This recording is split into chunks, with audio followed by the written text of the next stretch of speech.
Hi, I'm Jessica Lombard, proud superintendent of Huntley Community School District 158. Welcome to another episode of Raiders Roundtable. Today we're here to talk about all things career and technical education, otherwise known as CTE. From the days our students walk into our doors as early childhood or kindergarten students, we are here to prepare them for their future. As our students graduate, they typically go into 3 different pathways: enrollment, enlistment, or employment. Our students are either enrolling in institutions to further their education, they're enlisting in one of the branches of our military, or they're hopping in with both feet into the workplace through employment. Today, we're so excited to have Mr. Nick Wedoff, our department chair for CTE 6th through 12th grade. Thank you so much for joining us today, Nick. Thanks for having me. Pretty excited to be here. So, Nick, you've been in the district for a while in a couple different roles, but most recently and for quite some time now, that department chair for CTE. Can you tell us a little bit about yourself and what does that role do? It's 22 years in education, 10 of them here in Huntley, and the last 7 have been department chair. I've taught drafting, woods, construction, engineering, small engines, pretty much everything. Tell us about CTE here in Huntley and how that's grown over the years. It's been really fun to watch. CTE has changed quite a bit. We've had a neat infusion of instructors that are really excited about their content. We've been able to add a lot of new machinery and equipment. We've had a foods lab that's been renovated. Just trying to keep caught up with industry and what that looks like and make sure we can pass on as many skills and traits to students as we can to make them successful in the workplace. So it's kind of a big title, Career and Technical Education. We shorten that down to CTE. But what exactly does it mean? So we've got 4 different areas in our department. We've got applied technology, family, consumer, and sciences, computer science, and business. So, Nick, you talked about those 4 different areas. CTE is a buzzword we hear in education more regularly. Why is that? I think nationally there's some good recognition for what CTE has done for students. Students are 10% more likely to graduate than their peers having taken CTE courses. There's connections to the workplace, there's connections to higher education, and it just keeps them motivated to move forward, whatever direction that may be. I think one of the things we've seen grow here in Huntley are the number of courses and the different types of courses that students can jump into, whether it's something that they just want to explore. Some of those can be things that are just going to help them in life later. Some might be geared more towards the job that they are seeking after graduation. Tell us a little bit about the courses that students can choose at Huntley High School. I think there's 2 things there. One, we've tried to be really reflective of what the community needs and what our students want. We had a lot of feedback for students going into the military, specifically into computer science, and felt that we should have more networking courses and things that supported today's technology, so we have developed those. Our culinary pathways and pathways in general has been a push for the state, so we're trying to support that with our coursework. A lot of interesting things happen there, and that's a big part of what I wanted to speak about today, what all the pathways have to offer students. So it's a sequence of classes that tries to prepare kids for the workplace or for higher education, depending on what that pathway is. But it's a series of classes that they take that progress up the skill sets. And then there's the mentorship opportunities within those classes, job shadows, guest speakers, career panels that brings in a lot of outside perspective and tries to give students a good view of what the workplace looks like, the skills they need to be successful in there, sets them up with contacts and a network of people to support them in making that transition to higher education or the workplace, bring in real world problems and scenarios to try to work through, troubleshoot, and just kind of know what resources are available outside of the classroom. And then we try to bring in as many of those as possible. Absolutely. I know we have courses in social studies. We have courses in science, and those are typical things that we see at a lot of high schools. We add new courses, and those are usually coming from our faculty, progression of something to study in literacy or in English or math. But it seems like a lot of these courses are also coming from ideas that the students have. Some of those things are ideas coming from the state based on pathways, but most of them are things that maybe we're hearing in the classroom that students want, and then being able to take that and provide courses and then opportunities outside the classroom like you had just talked about. Now, our students who are taking the CTE courses, as you said, they might be going into the military, and there were facets of the military and jobs that they might hold, and so some of the courses are going to prepare them for that. They may be jumping right into the workforce, and then some may be continuing on dependent on that field that they want to go into to another institution to further their career and education in that area. Are students able, through some of our CTE courses, while they're in high school to get certifications that they then can have a leg up when they're going off to these institutions to further their education, or to jump right on in and have the educational pieces and certifications necessary to jump right into that job after graduation? Absolutely. We've been pretty intentional on certificates and endorsements, trying to make sure that they're industry recognized and going to help students have that leg up, like you mentioned. One of those is Automotive Society of Excellence, which is a nice non-specific to a manufacturer automotive certificate. Most shops will recognize that and award your training with higher pay, or at least allow our students to progress through the ranks a little bit quicker. Shows a certain level of knowledge going in. So we're excited about that. We have a Type 107 drones pilot license, so Nice. Students can legally fly drones and make money doing so. We have Safe Serve food handlers and managerial certificates. Food handlers now, managerial will start next year, but that gets you into any food service industry job. If you do anything beyond hostess, you need that job. That certificate, rather. We have a Cisco Network Technician Specialist, so you can work through networks and be able to troubleshoot and run a computer lab in college. Microsoft Office Specialist Certificate, which shows proficiency in all of the Microsoft Office products, Excel, Word, PowerPoint, things of that nature. So again, even if they're not going into a career path where this certification is going to be necessary, a lot of the things that you just talked about right there are just good things even to know in life, right? Absolutely. Especially the technology components. I mean, I remember being able to, just start out on things that I didn't have the confidence with going into that technology. Here are students, not only are they prepared, they're setting themselves apart from maybe other individuals going for that same job because of the experiences and the education and certifications that they can get. But they're also more confident going into that role of, I can do this, I can step into this, Absolutely. I've got areas to learn. But we are preparing our students for those things that they want to accomplish later in life. And so that's been really exciting. You talked a little bit ago about some of the hands-on experiences. There have been some really great projects, probably too many to describe here today sitting, but what are some of the projects that our students have participated in the variety of courses there that just stand out to you and are unique? Things that we've heard from our kids that, wow, we got to do this. They always have a great reaction to things that are going to be built in the community or is going to serve the school in some capacity. The kids are really excited to be able to point to those things and say, I did that. We've built a conference table for Dr. Beelan that sits in his office. I've tried to get that conference table a few times. So So the Woods class was super excited about that. Our CAD class, computer-aided drafting, does a lot of design work for different projects going on in the building.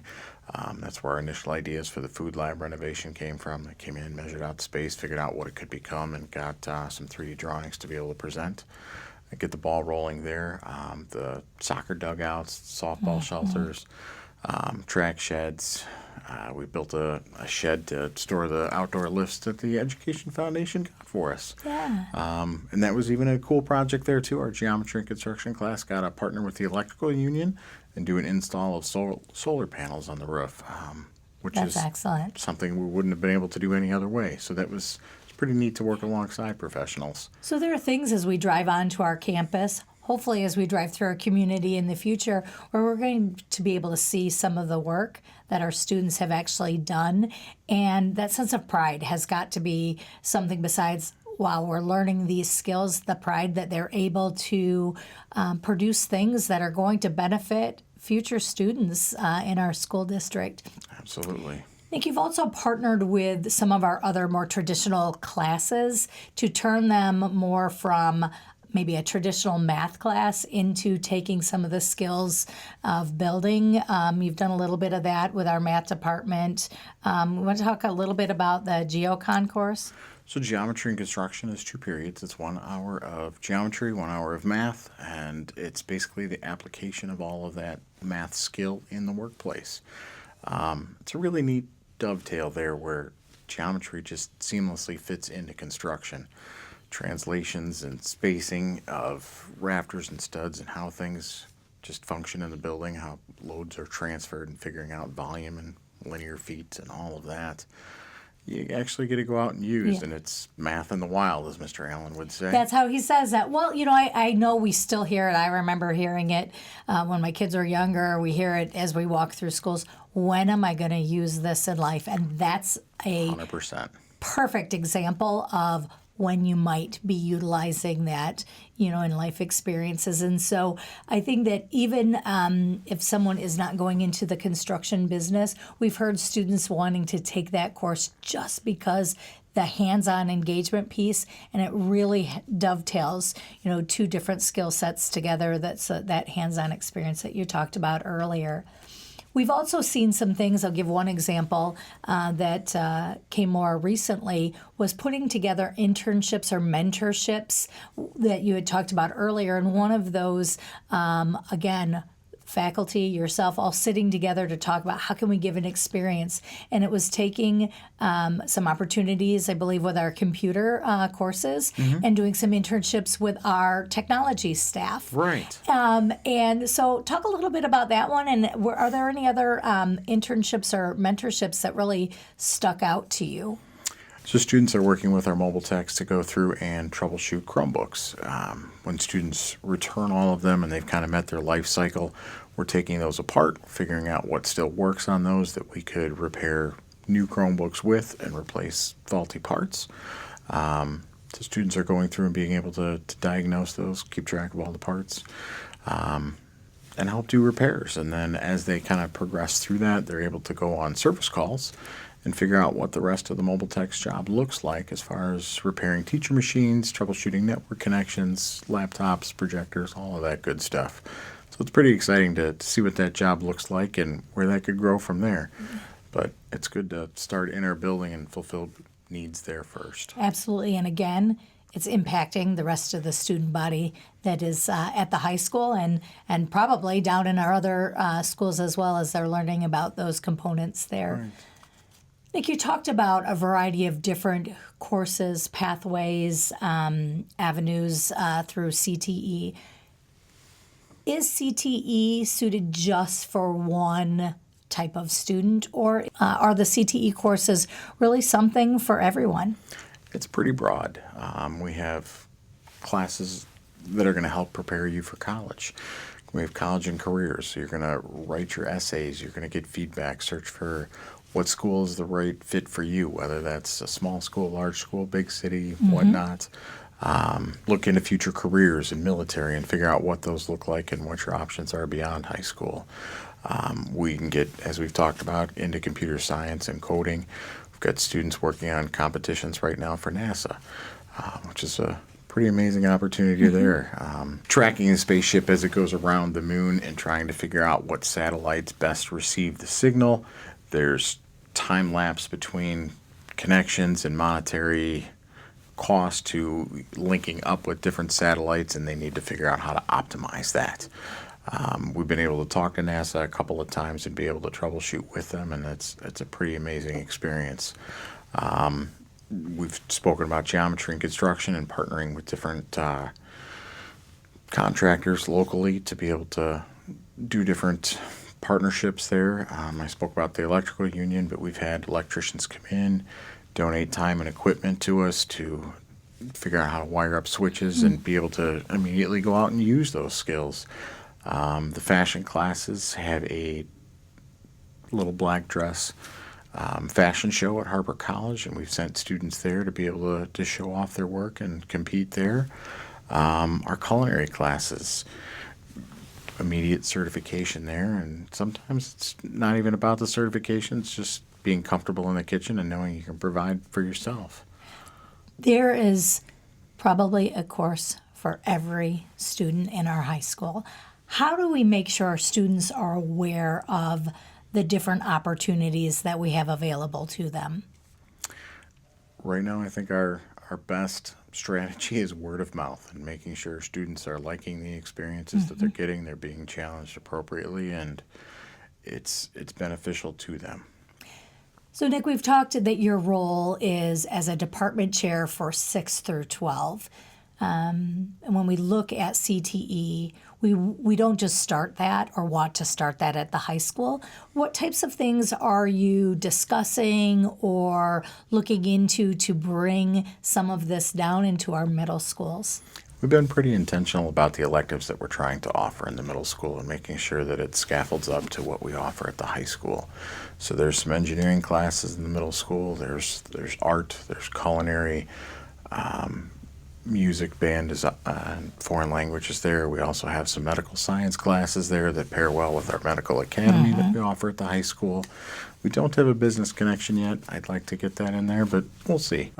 We'd also like to try to build in some more mentorship opportunities and bring the high school students to the middle school to kind of show them what this looks like going forward. That also, not necessarily for lack of better words, it's another way of marketing, but it's another way of making sure that our students are thinking about those things before the summer, going into high school, because there are so many things to choose from, and to dabble a little bit, find what their interests are and their passions are, and who better to hear that from but those who've Right. gone before them and are taking those courses now.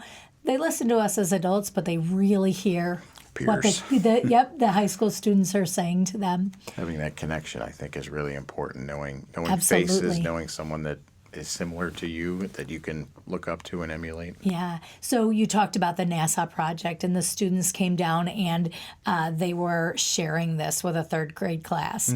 And that class, from what I hear, was so excited to hear about that. One, it's space and it's NASA.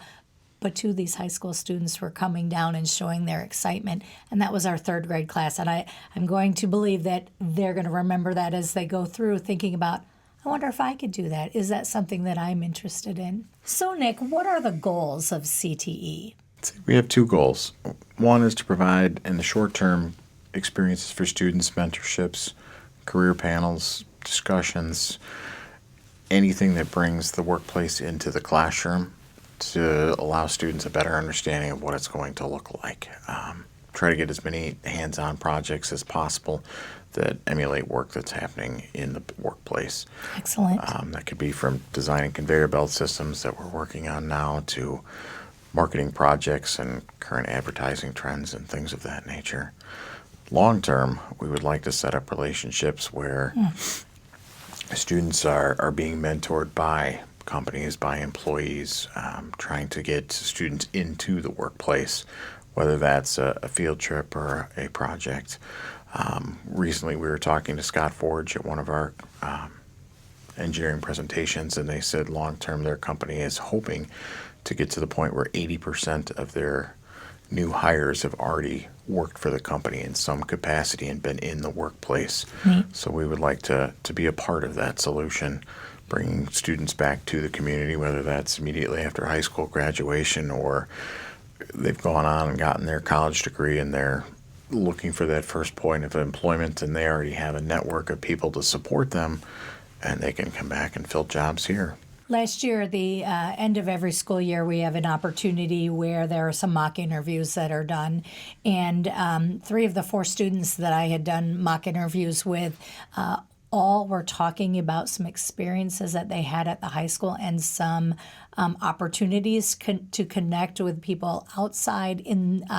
They wanted to go into be an electrician, and they were sharing that experience and that excitement of what they were learning from somebody who was already in the field. And so that is powerful, taking the connection of what we're learning already in these courses, but then showing how that connects and transfers into the day-to-day that you can't just learn about in the classroom. And so I know that our partnerships with businesses and individuals has continued to grow over time.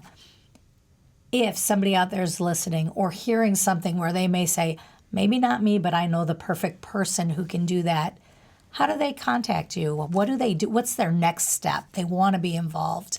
The next step would absolutely be to contact me, email, phone call, and be happy to discuss what you're looking for, what we need, what's a good fit, talk about different classes, what our availability is, what resources we have in the building, and how to connect with you. It does take a village. We are making sure that we're all working together to prepare our students to be future ready in whatever that step is that they want to take. Nick, we've seen some of our kids come out and be highly successful. They're confident. They're able to be prepared for that job or that next step in education. Do you have an example of a student or two that really stands out about what they've come back to share with how CTE has prepared them? We've had some amazing opportunities for former students to come back that are now chefs or creating their own menus and being able to speak to our current culinary students. Our computer science classes have students that are now working for Google and other high-placed technology companies that are mentoring small groups and helping them through some of their projects now and giving them feedback. It's pretty powerful for, the older students to be able to reconnect with the building and show them what they're doing and be able to talk about their success, but then for our current students to be able to see where they could be in 4 or 5 years from now. We have a lot of college students coming back and wanting to speak and be a part of the business classes, and some former graduates that own local businesses right here in town and mentoring along the future versions of themselves. It's pretty exciting. I know that this is a passion for you. It's things to be able to see on a day-to-day basis. Sometimes when you're there presenting it, the board about kind of that pathway of how we can continue to extend into the next realm of some of these courses. But working with the students and working with our community to continue to build on that. Because what we have here today is going to change tomorrow. There are probably opportunities out there that we don't even know are going to exist. And to be able to bring those in are going to be on the front line for our students. And to be able to provide that, it's got to be a very rewarding thing for you to see how much our CTE has grown over the years. And so I thank you for your leadership in that and the vision that you have to be able to make sure that we are providing opportunities that are meaningful and impactful for our students. And I can't wait to see where we continue to head in this field. So thank you very much for that. And thank you so much for joining us today and sharing about the opportunities, not only for our kids, but also for our community to be involved in this endeavor as well. Absolutely. Thank you. And we'd like to thank the Huntley Area Public Library for once again allowing us to use the recording studio. And we'd like to thank you for joining us again today. But before signing off, here's a little fun fact about Huntley. Did you know that before 1996, when our current Huntley High School was built, the home of our high school used to be in what you know of today as the Huntley Park District building? And again, thank you for joining us for another episode of Raiders Roundtable. where it's all students, always.